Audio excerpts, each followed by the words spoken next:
Hello दोस्तों, आप सभी लोगों का स्वागत है हमारे यूट्यूब चैनल सफरनामा स्टूडियो में। जो कि हमने पहला वीडियो डाला था वो भी वृंदावन से था, तो इसीलिए हमने दूसरा पार्ट भी बनाया है वृंदावन का। ये पहला पार्ट बनाया था जो वो वृंदावन पार्ट 1 था। अगर आपने नहीं देखा है तो जाके देखिए, लिंक डिस्क्रिप्शन में। और आज हम जो शूट कर रहे हैं वो है पार्ट 2। उसमें हम बहुत सी जगह जाने वाले, जैसे नंदगांव, बरसाना। तो चलिए शूट शुरू करते हैं। कुछ ऐसे। यो द्वारकानाथ की एक बार दोनों हाथ उठा करके वृंदावन धाम की।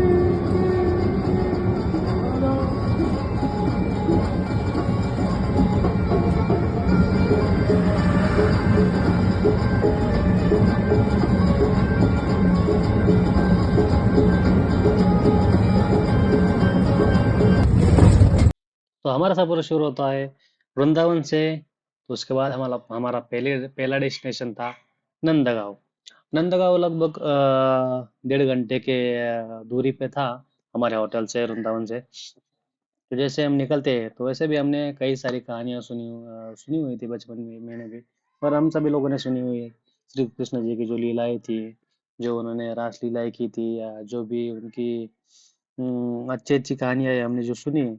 वृंदावन में बहुत सारी हुई। और हम जैसे जा रहे थे तो हमारे जो रिक्शा वाले भाई थे वो भी हमें यही बता रहे थे कि कैसे कैसे क्या क्या हुआ है। उनमें से एक कहानी उन्होंने ये भी बताई थी, सावले होने की वजह से बलराम जी श्री कृष्ण जी को चिढ़ा रहे थे कि सावला सावला ऐसा करके। तो श्री कृष्ण जी गए मैया मैया के पास। मैया ने क्या किया, मिट्टी से पूरा जो बलराम जी गोरे थे उनको काला बना दिया। तो उन दोनों का एक टेम्पल है वहाँ पे। ये भाई भी वही बता रहे हैं कि उनके भी इंफॉर्मेशन में अभी तक तो इंडिया में ऐसा कोई मंदिर नहीं है श्री कृष्ण जी और बलराम जी का। और जैसे हम रिक्शा से निकलते हैं और थोड़ा दूर चलते हैं, डॉगेश भाई को प्रणाम करते करते सामने चलते हैं। और यहाँ पे हम बना रहे थे हमारा ब्लॉग, और ये जो सामने से दो भाई आ रहे वो हमसे पूछ रहे थे। तो जैसे हम मंदिर में यहाँ से जाते हैं तो हमें पंडित जी बताते हैं इस गांव को नंदगांव क्यों कहा जाता है। हालांकि सबको नाम से पता चल जाता है कि ये गांव का नाम नंदगांव इसलिए क्योंकि नंद बाबा यहाँ पे जो श्री कृष्ण जी को जिन्होंने पाला था उनका नाम था बाबा। तो उन्हीं के ऊपर ये ना गांव का नाम पड़ा था कि नंदगांव। और वहाँ पे जो मूर्तियां वगैरह थे उसी के बारे में वो पंडित जी बता रहे थे। उससे निकलने के बाद हम जो वो उसके आसपास का जो एरिया रहता है वो देखते हैं। बहुत ही अच्छा साफ सुथरा एरिया था वहाँ का। अच्छा था, मतलब मन एकदम हैप्पी हैप्पी हो जाते हैं।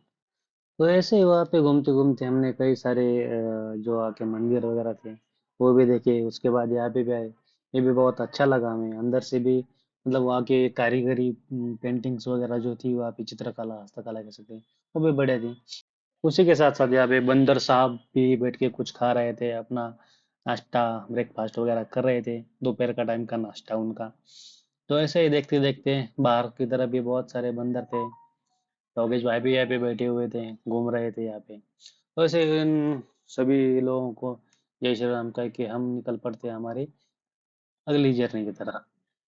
अगले डेस्टिनेशन हमारा था बरसाना, जो कि नंदगांव से 10-11 किलोमीटर के अंतर अंतर पे है। और वो लगभग 20 मिनट लगते हैं वहाँ पे जाने के लिए। श्री राधे राधे बरसाने राधे राधे। श्री राधे राधे बरसाने। ऐसे ही गाने सुनते सुनाते रिक्शा वाले भाई ने हमें पहुंचा बरसाना में। बरसाना में जैसे पहुंचे हम, यहाँ पे हम देखने आए प्रीति कुंड।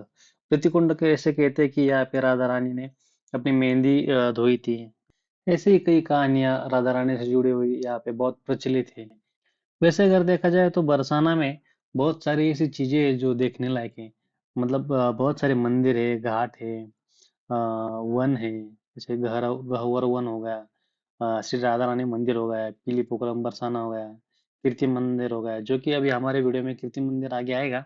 उस, उससे पहले हम जाने वाले हैं लाडली जी के मंदिर। लाडली जी के मंदिर जाने से पहले जो हम गलियों से गुजरते हैं वो पूरे, मतलब ऐसा मेला टाइप लगा हुआ रहता है वहाँ पे। अलग अलग चीजों की दुकानें लगी हुई है, आप ले सकते हो कुछ भी। मुझे वहां से थोड़ी सी खरीदी करने के बाद कुछ शॉपिंग की, थोड़ी सी हमने वहां से उसके बाद हम आ जाते हैं लाडली जी के मंदिर के लिए। और जैसे हम लाडली जी के मंदिर के लिए लाइन में लगते, भाई साहब इतनी सारी भीड़ थी कि क्या बताऊं। आप सब लोग तो देख ही सकते हैं, मतलब सांस लेने के लिए हवा आने की भी जगह नहीं थी वहां पे, इतनी सारी भीड़ थी। मतलब ऐसा कहते हैं कि जब हम वृंदावन जाते हैं तो उसके बाद लाडली जी के मंदिर जाना सबके नसीब में नहीं होता। जिन लोगों के नसीब में रहता है लाडली जी का दर्शन लेना, वो लगभग 100 में से 10 लोग ही रहते हैं। तो इसीलिए हम भी चले आए थे लाडली जी का दर्शन लेने के लिए। लाडली जी का दर्शन लेने के बाद हम जैसे मंदिर से बाहर आए तो हमने देखा ये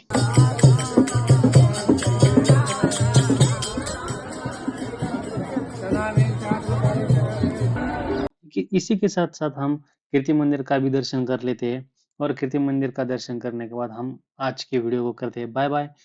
तो हमारे साथ जुड़े रहने के लिए बहुत बहुत धन्यवाद। ऐसे ही नई नई रोमांचक आध्यात्मिक हिस्टोरिकल जगहों को देखने के लिए हमें सब्सक्राइब करके हमें जुड़े रहिए हमारे साथ। जय हिंद, जय भारत।